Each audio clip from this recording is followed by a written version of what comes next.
Hello दोस्तों, स्वागत है आपका चांदी ज्ञान गंगा चैनल में। आज हम वैशाख पूर्णिमा की व्रत कथा सुनने जा रहे हैं। हिंदू धर्म में पूर्णिमा तिथि का विशेष महत्व होता है। लोग इस दिन व्रत करते हैं, दान पुण्य करते हैं और साथ ही साथ गंगा स्नान भी किया करते हैं। सभी पूर्णिमा के अलग अलग महत्व होते हैं एवं अलग अलग कथाएं होती है। तो आइए सुनते हैं वैशाख पूर्णिमा की व्रत कथा। वैशाख पूर्णिमा का यह पावन तिथि हिंदू धर्म में विशेष महत्व रखता है। इस व्रत को धन और संतानदायक माना गया है। जो भी श्रद्धालु पूरी विधि विधान के साथ वैशाख पूर्णिमा का व्रत रखते हैं, उनके सभी मनोकामनाएं पूरी होती हैं। कहा जाता है कि जो कोई भी वैशाख पूर्णिमा का व्रत करे और कथा सुने, उसके ऊपर भगवान विष्णु और माता लक्ष्मी की विशेष कृपा होती है। तो आइए प्रारंभ करते हैं कथा। एक बार द्वापर युग के समय माता यशोदा भगवान श्री कृष्ण से पूछती हैं कि आप संसार के पालन करता हो, मुझे ऐसा कोई उपाय बताओ जिससे मृत्यु लोक में किसी भी स्त्री को विधवा होने का भय ना हो और ना ही उसे निसंतान होने का दुख रहे। तब भगवान श्री कृष्ण ने अपनी माँ से कहा कि मैं आपको एक ऐसे ही व्रत के बारे में विस्तार से बताता हूँ। सौभाग्य प्राप्ति के लिए हर महिला को 32 पूर्णमासी तक इस पावन व्रत को करना चाहिए। इससे संतान और सौभाग्य की रक्षा होती है। कांतिका नामक नगर में राजा चंद्रहास्य राज करता था।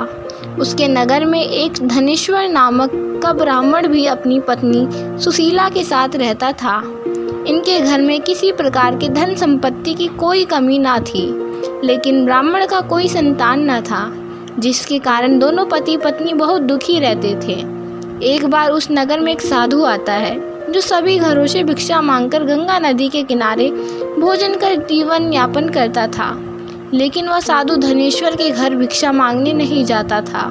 यह देखकर सुशीला और धनेश्वर बहुत दुखी हुए और जाकर उस साधु से पूछे कि आप सभी घरों से भिक्षा लेते हो, लेकिन हमारे घर नहीं आते, ऐसा क्यों साधु महाराज? तब साधु ने कहा कि तुम निसंतान हो और ऐसे घर से भिक्षा लेना पतितों के अन्न के समान है। मैं पाप का भागीदार नहीं बनना चाहता, इसलिए तुम्हारे घर से भिक्षा नहीं लेता हूँ। यह सुन धनेश्वर बहुत दुखी हो जाता है और उस साधु से पूछता है कि ऐसा कोई उपाय बताए जिससे मुझे भी संतान सुख की प्राप्ति हो।